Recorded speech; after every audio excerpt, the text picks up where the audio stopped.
Editing models. Brought to you by Midwest Model Agency. Hey, it's David with Midwest Model, and today we are editing models with Brooke. And this is one of the pictures we did recently at our recent photo shoot. I think it's pretty awesome. Brooke, very pretty young lady, and as you can tell from her eyes, we had a good shoot. And so you always want to do better, but we did great, and especially Brooke, some of these shots are just awesome. So we're gonna edit a new one, and we're going to crop it. We're going to edit the color, the saturation, the contrast, and I am using Befunky.com, and I pay $5 a month. And so I love Befunky. I like it better than Photoshop, especially for face editing. Although, you know, I'm not up to date on Photoshop's new tools. I use a very old version of Photoshop 3. About Photoshop. Yep, there it is. And I still have it, and I don't need it right now open. So, okay, so we're gonna crop this right away. I think there's too much space at the top. I want to get in much tighter. So I'll go to the left tools, and maybe we'll do a tutorial, huh? They do have some new AI tools built into Befunky, which is really cool. But for now, I'm just going to crop. So here we go. And that's quite a long photo, so I'm going to bring it up maybe a square, and it looks like she's scrunched. But let me pull the whole thing down.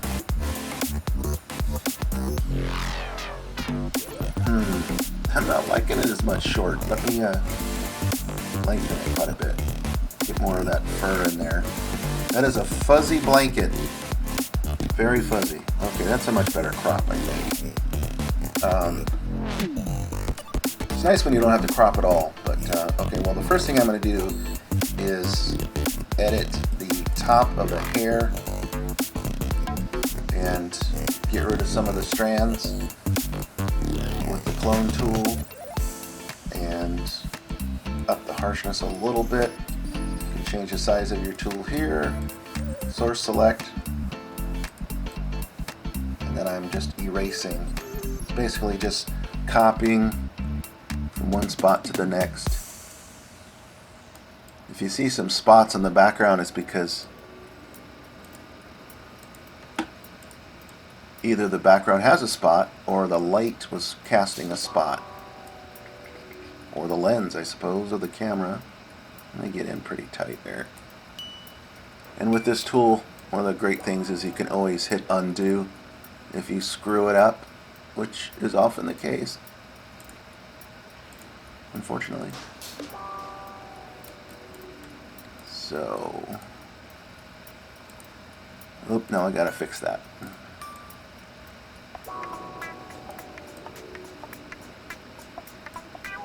Crop, crop, crop. Okay. That looks a lot better, I think. I gotta get some, just a couple over here.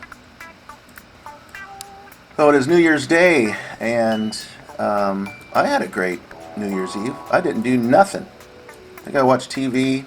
I did watch Dick Clark's Rockin' Eve for a while. And then, okay, so we're gonna hit some blemishes. And this looks to be, I'm not sure if this is for, I have two cameras, an Nikon and a Panasonic, and I'm not sure which camera took this picture. I use two cameras because you know, cameras just really react differently in different light. So having two different brands, two completely different functioning pieces of equipment, they do similar things. They take a picture, right, and let you change your settings, but looks pretty good. Right here, I suspect. Oops, I didn't want to clone, but that's okay. I cloned it. I'm going to do a blemish fix here too. You can get rid of wrinkles with the blemish fix, freckles, dots of makeup. Just about everything you can get rid of. I can come back out here and hit this hair strand. I'm going to whiten her eyes. Eye brighten. I always bring the harshness down on almost everything I do, because if you don't, it leaves big circles. Okay, we're going to come back out. Whoops. Back out, and I'm going to. Well, normally I smooth before I do the exposure. I'm going to hit exposure first this time and brighten this up. And so let's pull out and up the shadow. This is actually going to reduce shadows so we can see more of the hair. See how the hair pops out more? Right? So, but when you do that, also you're going to see how saturated her skin is, and we're going to want to highlights. For some reason, this program doesn't do well with brightness. All it seems to do for me is do like a white mask. You know, I use Photoshop for dealing with brightness. Contrast, sometimes I do a little bit. I think my program, Befunky, needs to work on their brightness tool. Okay, so now I'm going to do some smoothing. They do have something called the Perfect Skin, but Perfect Skin tool often leaves dark marks. See how it, to me, it kind of turned it a little more gray. Well, I don't want that, so I don't use it hardly at all, the Perfect Skin tool. Once in a while it'll work fine if I just can't. See how I brought the strength way down? You don't want to over smooth something, then they look fake. Now you could always spend plenty of time hiring an airbrush makeup artist, but if you're just smoothing a touch, it's not really cheating. I'm going to leave, see above her eyelid here, you can see some nice contrast with the makeup. I'm going to leave it because it looks neat. I'm not going to smooth that part. Sometimes I smooth the edge of the hair, which I don't always do, so I'm going to do that.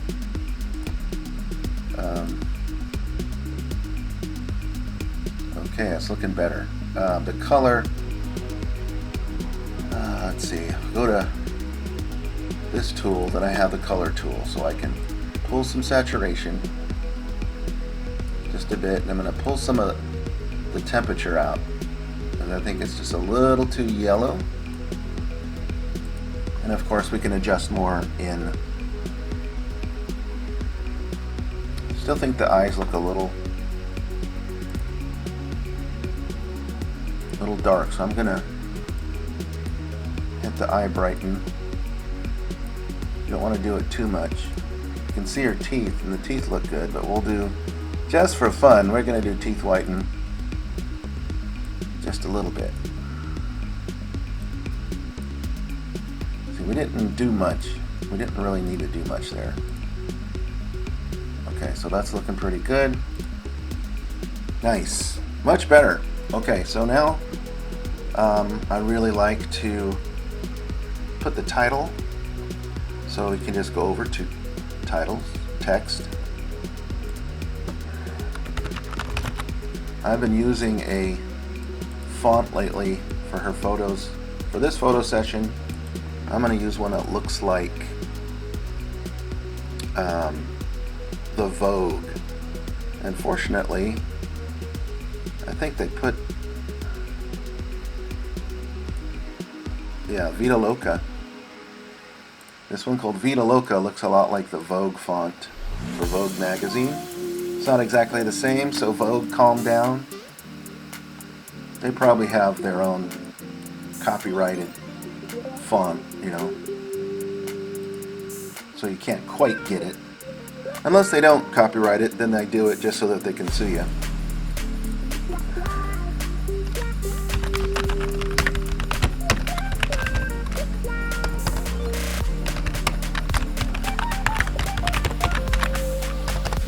really nice and easy to add the font and the logo. And a capital U. But I usually change this font, so we're going to go back to my favorite, Betas Nueve.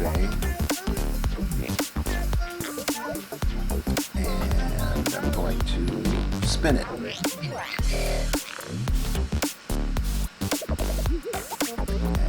looks like it's lined up properly. I'm going to spin it the other way.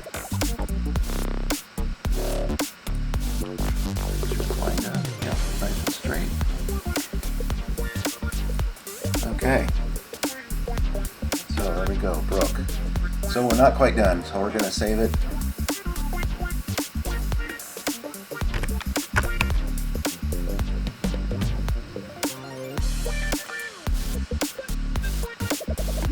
And then we're going to open the folder. And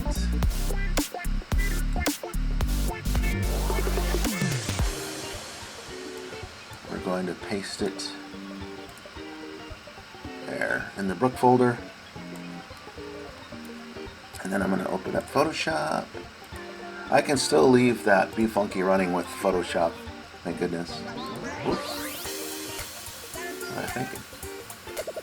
That was 673. Okay. Now when I pull it in Photoshop, I see what it's a little. I think it just looks more real. This levels one really in Photoshop. Levels really helps you to do a lot. Watch this. Yeah, no, we're not going to do that. Definitely want it brighter.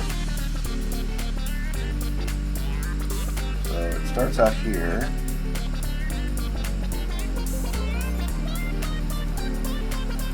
I'm going to look at the color balance on this.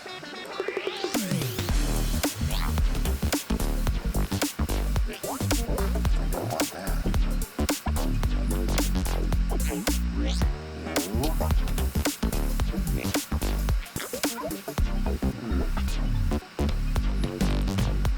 Good saturation.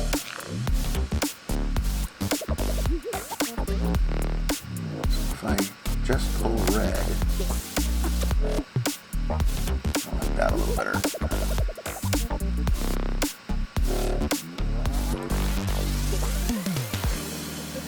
And let's just look at contrast and brightness real quick.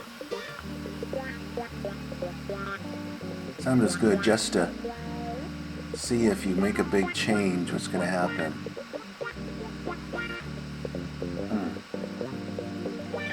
But when you add contrast, we're going to lose some of that hair detail. But I do like it a little bit darker there.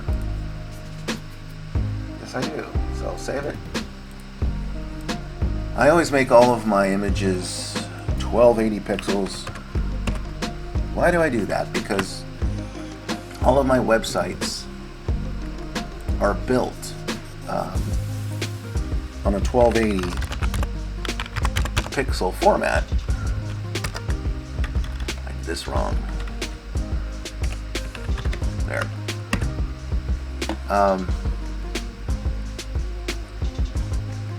So now, since it's a 1280, I might want to square it. So I'm going to pick a color to square it with, and I'll choose pink from her lips.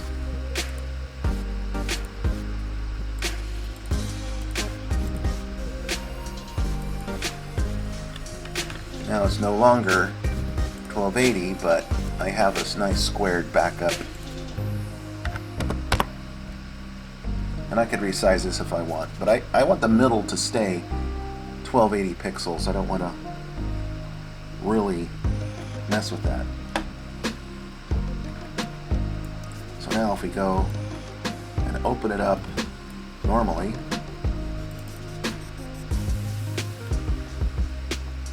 there it is. And I'm going to do a little bit more painting on this, but I'm going to paint it now that it's in 1280 1280 pixels. My Photoshop tools are better to work with when I'm going to grab some skin color from her skin, and I'm going to grab the painting tool, airbrush, and I'm going to get the biggest brush I have and do a very light paint job right here, just to get rid of some of that suntan that was going on. Now down here everything's different, so take a look.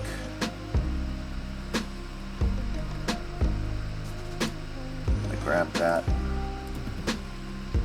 a little under there. Got some darkness here, a little darkness there. You know, whoops, undo. I don't like when you see a picture and you can tell it's just been so completely photoshopped it doesn't even look like the person. Years ago I had a model's mom was going to go work with this group up in, oops, I need to fix this. Where were they at? Minnesota? And every picture was so highly doctored they didn't even look like the same people. And so let's zoom out. So you probably couldn't even tell I was making a change there, but this is just subtly different. So now I'm going to save that 1280, and I'm going to redo the canvas size so I can have a square, do a save as, and I'm just going to save on top of that other one.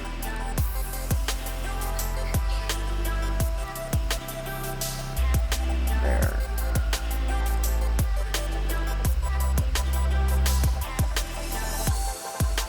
Yeah, that's very slightly different.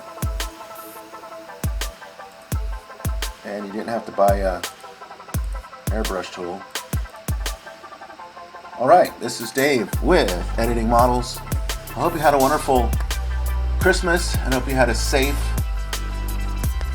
New Year's Day. I know you had that, what happened in New Orleans, but that is terrible, and the person who did it is gone.